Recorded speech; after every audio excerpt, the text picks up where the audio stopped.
Everyone, welcome to my channel Akhi's lifestyle. ఈరోజు అయితే ఒక మంచి బ్రేక్ఫాస్ట్ రెసిపీని సింపుల్ అండ్ ఇన్స్టెంట్గా చేసుకుని మహారాష్ట్రియన్ స్టైల్ కందా పోహాని మీతో షేర్ చేసుకోవాలనుకుంటున్నాను. సో అందుకోసం ఒక ప్యాన్ని హీట్ చేసుకొని అందులో 1 table spoon oil, 1 table spoon పల్లీలు కూడా వేసి దూరగా ఫ్రై చేసుకోండి. అవి ఫ్రై అయ్యాక తాలింపు దినుసులు వేసుకోవాలి.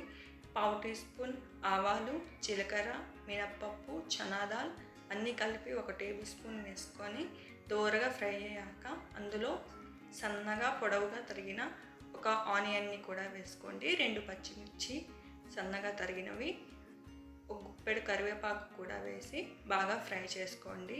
ఉల్లిపాయలు బాగా ఫ్రై అయ్యాక అందులో 1/2 టీ స్పూన్ పసుపు కూడా వేసి ఒకసారి మిక్స్ చేసుకోండి. తర్వాత ఒక టమాటో, 1/2 టీ స్పూన్ సాల్ట్ని కూడా వేసి అంతా మిక్స్ అయ్యేటట్టు బాగా కలుపుకోండి.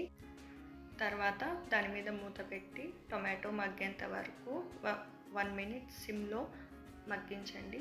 మూత తెరిచి ఒకసారి మొత్తం బాగా మిక్స్ చేసుకొని అందులో 1 కప్పు పోహాని ముందే నేను వాష్ చేసి ఒక అర నిమిషం నానబెట్టుకున్నాను నీళ్ళలో.